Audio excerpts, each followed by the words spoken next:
When Jorge's first love returned to town, he told me to disappear. That night, I burned everything that still connected me to him. And when we met again, I had already become his future sister-in-law. In the private room, Jorge lost control as soon as he saw me. His red eyes, filled with hurt, pierced me with a question he never had the courage to ask in the past. "Didn't you say you would love me forever?" The man sitting at the head of the table didn't even look up as he lit a cigarette and muttered coldly, "If you're tired of living, get out, but stop bothering my wife." When I opened the door to that room, Jorge was chatting animatedly with some friends. When he saw me, he froze. His expression darkened, and a heavy silence fell over everyone. Someone whispered in surprise, "Isn't that Jorge's ex? The one who burned through a fortune?" The gossip spread like wildfire. "It's her. Why did she come back now? Does she want to get back together with him? Oh, Jorge doesn't want anything to do with her anymore." Without him even having to open his mouth, his friends rushed to defend him, hurling insults in my direction. I didn't react. I wasn't there for Jorge. I walked over to the man at the head of the table. When I stopped beside him, everyone was speechless. Samuel, Jorge's older brother. He extended his hand naturally and I took it. And then he said firmly, "This is my fiancée, Emma." The two who had insulted me turned pale. Fear invaded their faces. Jorge looked like he had been punched. He never imagined that his ex would become his own brother's fiancée. Anyone who knew that circle knew that provoking Jorge could result in a scandal, at most a fight. But provoking Samuel was much more serious. He was known for his cutting silence and ruthless coldness. By introducing me as his fiancée after what they had done, he made it clear. Anyone who attacked me would suffer the consequences. The atmosphere changed. No one dared to disrespect me anymore. Except Jorge. With contempt, he gave me a crooked smile. "You? Do you really think you're worthy of our family?" I didn't flinch. That was nothing, compared to what he did 3 years ago. I smiled and asked, in a calm voice, "If I'm not worthy, then who is? Miss Gloria?" Gloria, the woman he loved in secret. When we were together, I had no idea he was still obsessed with her. When she came back, Jorge wanted to break up with me, but he didn't want to look like the villain. He tried to manipulate me, to push me into breaking up with him. When I didn't give in, he humiliated me in front of everyone, called me a gold digger, said I was exploiting his family, and when I tried to defend myself, he shouted that I should die. I didn't die. That same night, I destroyed everything that still connected me to him. Jorge swore he would find me and scatter my ashes, but he never did, because I was with Samuel. He knew everything about Jorge.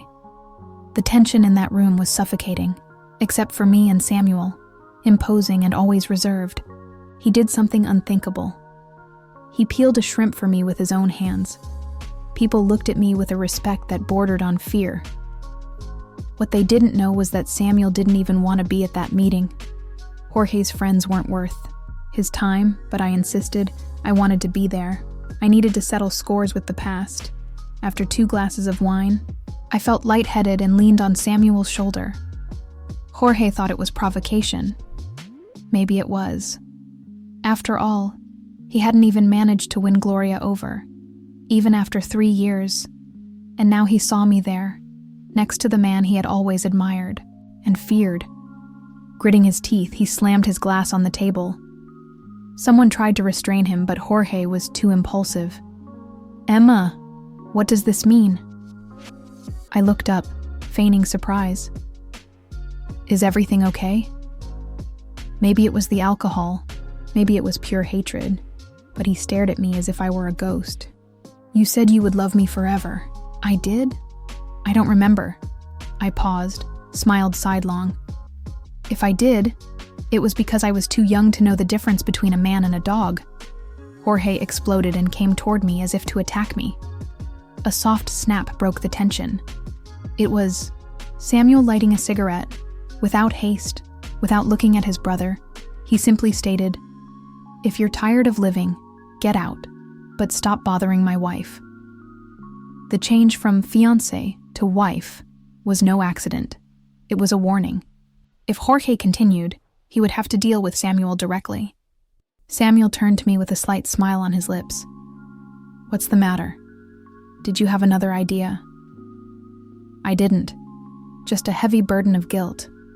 After all, I was the one who asked him to put on that show. But halfway through, I began to suspect his intentions, imagining the worst. How foolish of me. I tried to fix the situation. "We can share the bed." He wouldn't do anything, I thought. I thought he would refuse.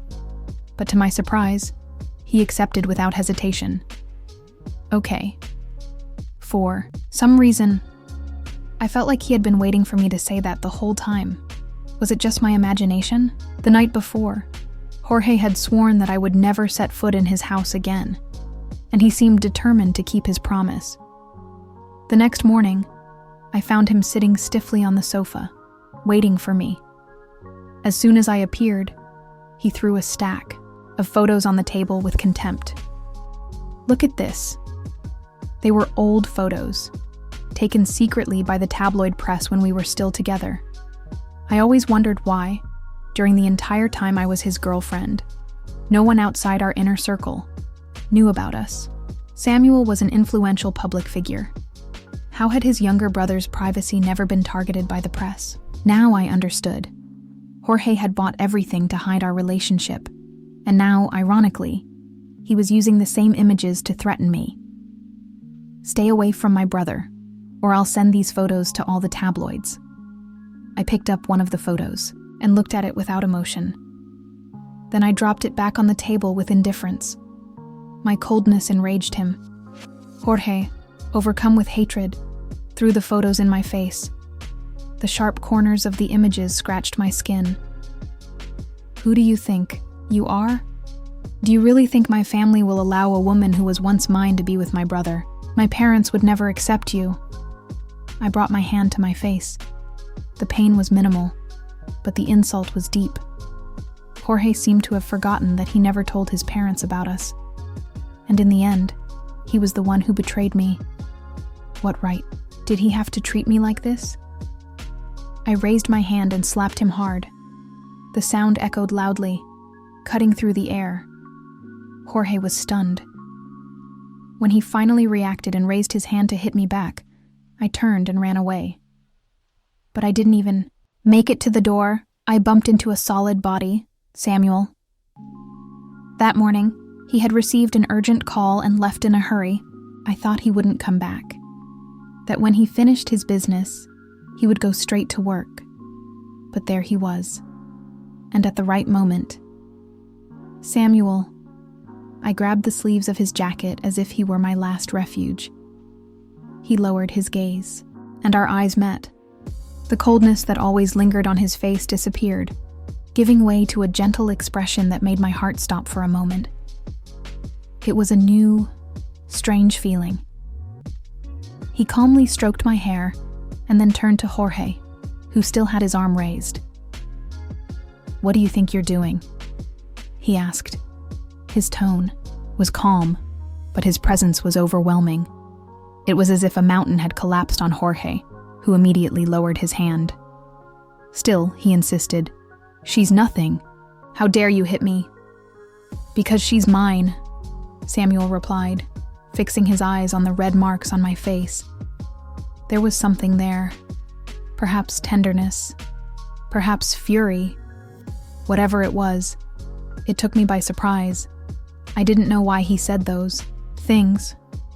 But how could I resist someone who protected me like that? At that moment, I realized what we had was no longer a simple agreement. I was in love.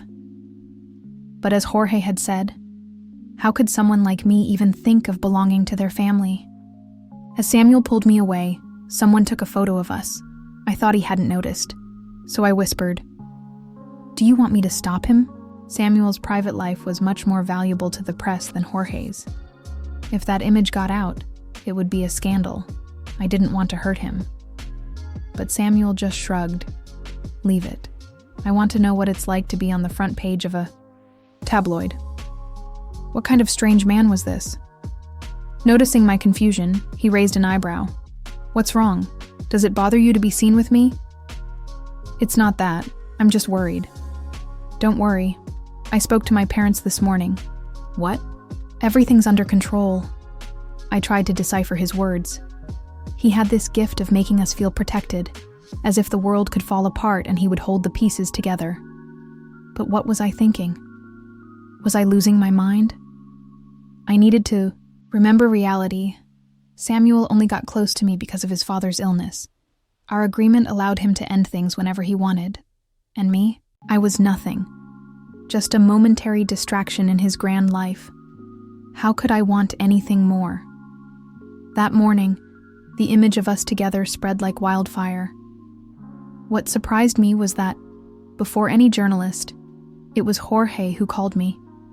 I could almost see him on the other end of the line, with that sour, angry face. You're proud now, aren't you? He did everything he could to keep our old relationship hidden.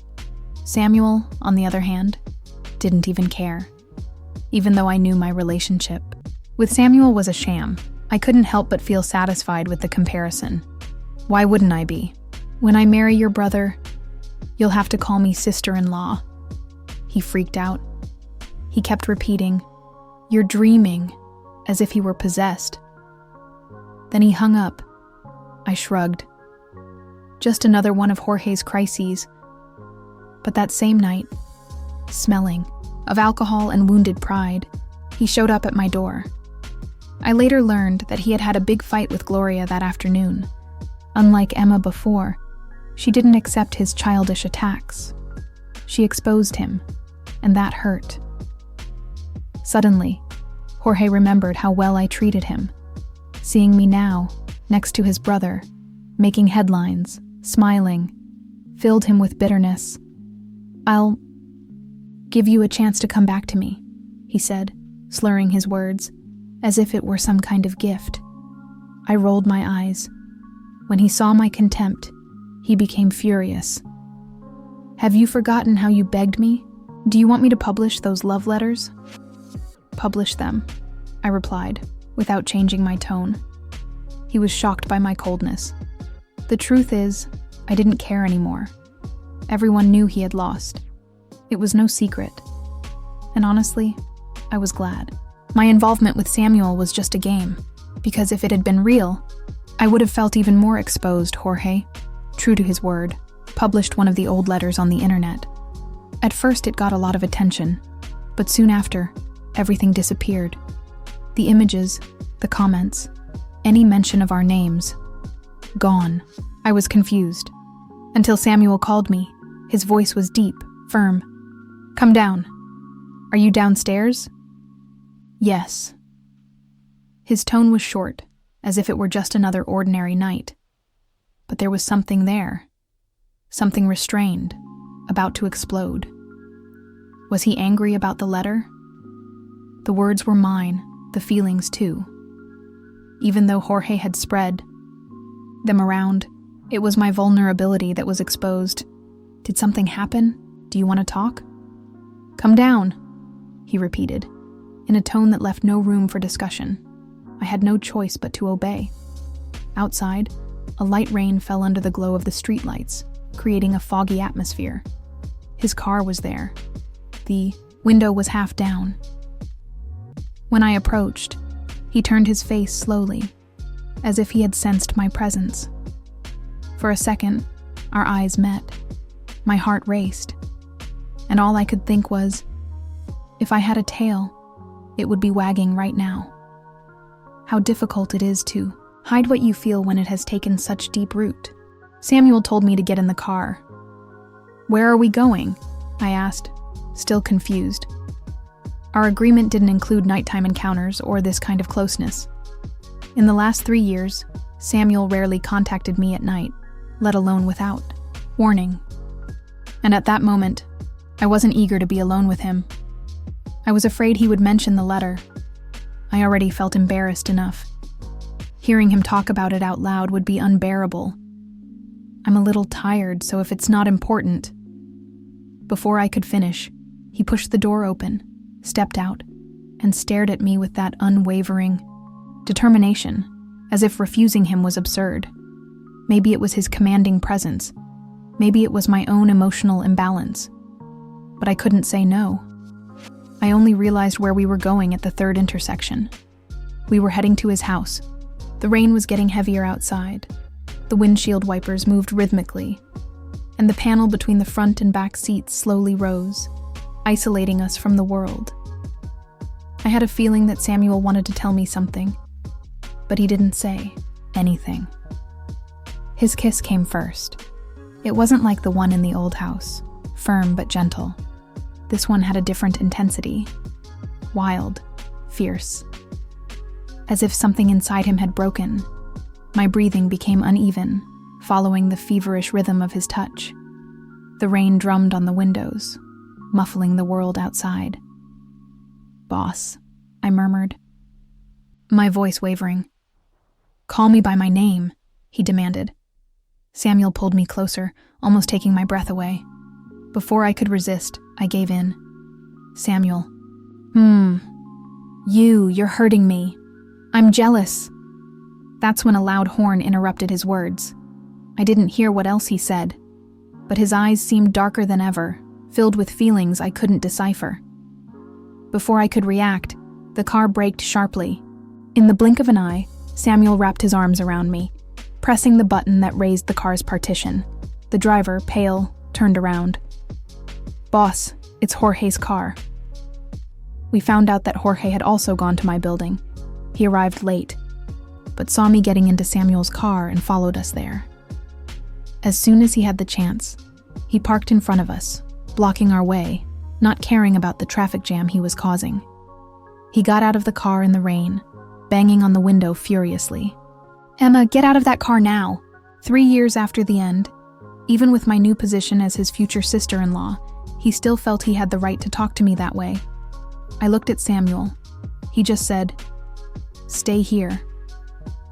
He got out into the rain, the driver following him with an umbrella. Jorge remained alone, soaked, his eyes blazing. "You can have any woman. Why did you take her from me?"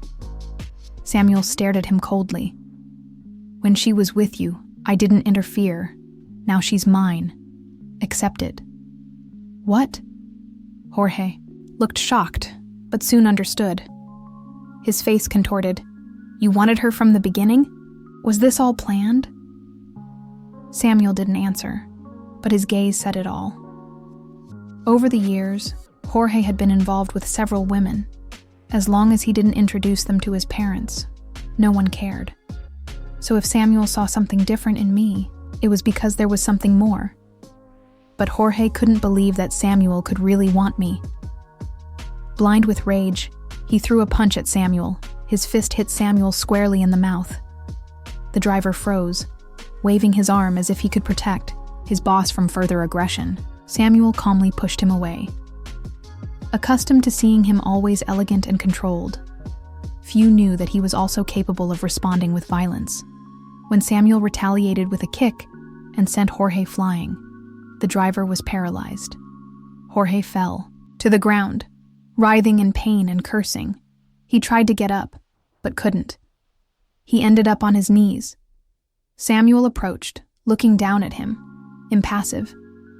"How do you want to die?" The rain continued, soaking them both. Samuel seemed unperturbed. Jorge, on the other hand, was just a wet rag. In every sense, he was nothing more than a shadow in front of his brother. If he had any sense, he would back down and live his pampered life otherwise. Being kicked out of the family would not be just a threat. Before getting back in the car, Samuel left one last warning. "Pack your bags and get out of the country by tomorrow. Or else..." He didn't need to finish. His gaze was enough. For years, Samuel had covered up every mistake his brother made. Their parents had already given up on Jorge. And if even Samuel didn't want him around anymore, his fate was sealed. In the car. The driver handed Samuel a towel. Before he could take it, I was quicker. "Let me dry you off." Samuel gave me a cold look. His silence was like ice. It paralyzed even the air. I dried his hair carefully, trying to strike up a conversation. But when I saw the cut on his lip, the words died in my throat. When Jorge hit him, I wanted to get out of the car. It was all my fault. What kind of person hides while someone else gets beaten up for them? But it was as if Samuel could read my mind. When I tried to open the door, he gave me a look that froze me in place. He didn't want me to leave. Even so, every second in there was torture. The driver was also visibly tense. When the car finally stopped in the garage, I heard him breathe a sigh of relief. "We're here." Samuel got out without saying a word. I ran after him. He entered the house without caring about the cut on his lip, walking straight to the bathroom. "Samuel," I called, "take care of your wound. No need." He didn't even turn around. Perhaps out of concern, perhaps out of accumulated nervousness, my voice exploded. "If you're tired of me, tell the driver to take me back." Samuel stopped, still not looking at me. "Didn't you hear what I said in the car?" I didn't understand what he was referring to. I was afraid to ask the wrong question. Silently, he finally turned around. "You said I'm jealous." "Jealous?" "I'm jealous of how you loved him with all your heart." His words hit me like a bolt from the blue. I was speechless. He was jealous. Because I loved Jorge? But why? "Samuel," seeing my silence, he smiled wryly, with a touch of bitterness, and turned back to the bathroom. I ran after him before he could close the door. Samuel jumped. Afraid of hurting my hand on the door, he pushed it open slowly. "What are you doing?" "I need to tell you something." "Then say it." Jorge was my first love. I was immature, foolish. He introduced me to many things. I admired him. That's why, when he pushed me away coldly, I couldn't let go. I always believed that to love is to be clear. If you love, you love. If you don't, just say so. No manipulation. What if I've been manipulating you? Before Samuel even asked that question, I had asked myself that question countless times. Does he like me? If he doesn't, why does he protect me so much? Why would he fight with his own brother for me? I wanted to ask him that directly, but I was afraid. Afraid of the answer I didn't want to hear, and even more afraid of the answer I wanted so badly. He should be with someone better, someone more, his equal. And me? Me. A soft laugh escaped. Him? Weren't you the one who said we should be honest? Or is it just with him that you can be clear, and with me you prefer to hide? I thought too much. You've always been so clear, haven't you? I was the one who crossed the line. He was visibly disappointed. He didn't even bother to close the door. He just turned his back on me. The silence around us was suffocating. All I could hear was the rain beating down outside, my breathing and my heart beating fast. Each beat was loaded with frustration and a certain fear. My glances had been too obvious the last few times, and someone as smart as him, how could he not have noticed? Yes, I love you. In the midst of the silence, my confession came out clearly, without hesitation. Samuel turned around. He didn't seem surprised. In fact, there was something close to relief in his eyes. "And you?" I asked softly. "Do you feel something for me too?" "Isn't it clear enough?" He interrupted me. It was, but I was always afraid to believe it.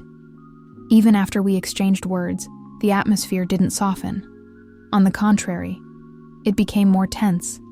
I stood there, not knowing whether to go back or insist that he take care of his wound. He didn't say anything either. just kept staring at me. In the end, unable to bear the silence any longer, I took a chance. "Are you going to stay in the shower, or—" After I treated the cut on his lip, Samuel confided in me. He said he fell in love with me at first sight, but at that time, I was with Jorge. When he found out, he backed off. He also revealed that our reunion 3 years later was no accident. He made sure to cross my path. The excuse of the agreement was just a pretext to keep me around. He destroyed that pretext as soon as he was sure I no longer had feelings for Jorge. He planned everything, including the dinner where we met again. In theory, it seemed like he was just helping me, but deep down he wanted to see with his own eyes if I still had feelings for Jorge. He won that bet. I no longer felt anything but contempt. Still, I didn't feel secure enough to believe that Samuel and I could have something real. After all, his parents certainly didn't approve. But to my surprise, the day after Jorge left the country, Samuel's mother called and asked him to take me to the family estate, where his father was recovering. In the car, he just said, "Don't worry, I'll be with you." His tone was neutral, but there was something hidden there. "Today is going to be busy," he added. And it was true. Besides his parents there, were other people in the house? I thought they were uncles, cousins. But when we entered, I realized that it was the woman chosen by his family. The reason for that visit? Jorge, even from afar, he still found ways to sabotage me. Samuel was called away for a private conversation with his parents. As soon as the room was empty, Miranda, the chosen woman, turned to me with an air of superiority. "I hear your family is quite ordinary. Don't you think being with Samuel could create barriers?" "Ordinary people don't face barriers unless they have communication problems," I replied, looking at her calmly. That was enough to unsettle her. "Are you calling me abnormal?" "I didn't say that. Why are you getting so worked up?" The more calm my response was, the more out of control she became. "Do you think that with your background you have any chance? You'll never be worthy of joining this family." She spoke as if she owned the house. That's when Samuel and his parents came downstairs. When they heard what Miranda was saying, Samuel's expression changed. Thinking that the three of them were disappointed in me, she tried to approach his mother, trying to hold her arm, but the woman just discreetly moved away. Miranda stood frozen, her hand suspended in the air, dying of shame. And as if that weren't enough, she heard from the matriarch herself. "Miranda, we need to deal with family matters. We don't think it's appropriate for strangers to stay. We won't be inviting you to dinner tonight." The humiliation was clear. Miranda turned pale, her lips trembling and her eyes watering. I looked at Samuel, confused. When we arrived, his parents had been cold to me and welcoming to her. What had changed in such a short time? At dinner, his mother kept offering me more food. His father, smiling, even asked when we would officially register our marriage. I almost choked on my soup. Samuel, acting completely natural, handed me a napkin and patted me lightly on the back. He was kind, thoughtful, and me? Terrified. His parents had completely changed their attitude, and I didn't even know why. Wouldn't it be better if he toned down his displays of affection a little? I shot him a warning glance, trying to remind myself that there were limits. I don't know if he misinterpreted it or if he just wanted to provoke me. Because soon after, he served me more food. "Eat. You're too thin." Inside, I screamed, "You want me to pass out with my face in this plate?" Fortunately, the family conversation shifted away from me and onto company matters. But they were talking about strategic decisions in front of me. Weren't they afraid I would divulge? Something, I continued eating in silence, trying to look invisible. And of course, I ended up overeating. On the way back, I insisted until Samuel finally told me why his parents had changed so suddenly. My mother is superstitious. She had someone read her horoscope. And it matched yours? Yes. Just because of that? I could see from his expression that there was more to it. He smiled and held my hand, squeezing it lightly.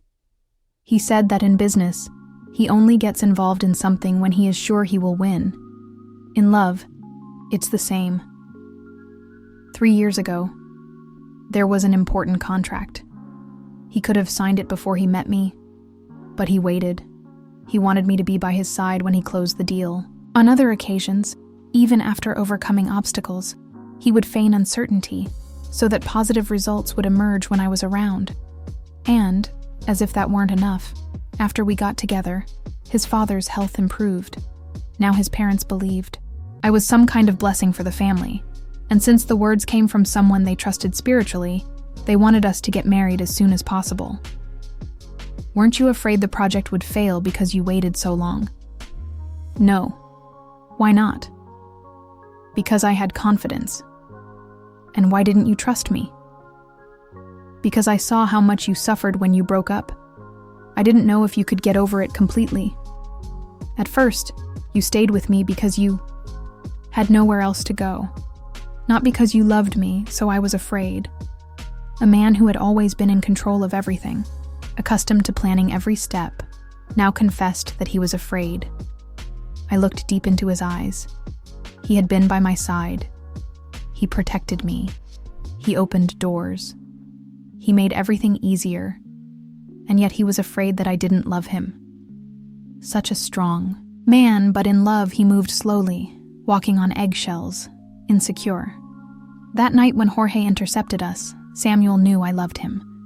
But he forced me to say it. He needed to hear it. He needed a certainty that only I could offer. Because between two people who live in silence, sometimes only a declaration can break the distance. I'm glad I didn't hesitate. And even more so that I can now say, with clarity, that the past is in the past. I don't want to go back. I suffered because I didn't understand. They always said that sincerity is a powerful weapon, but it only works if the other side is sincere too. Samuel was sincere with me from the beginning. He waited 3 years. He removed every obstacle. He prepared the ground. And he showed me everything he felt. Now it's my turn. From now on, I will love you with everything I am.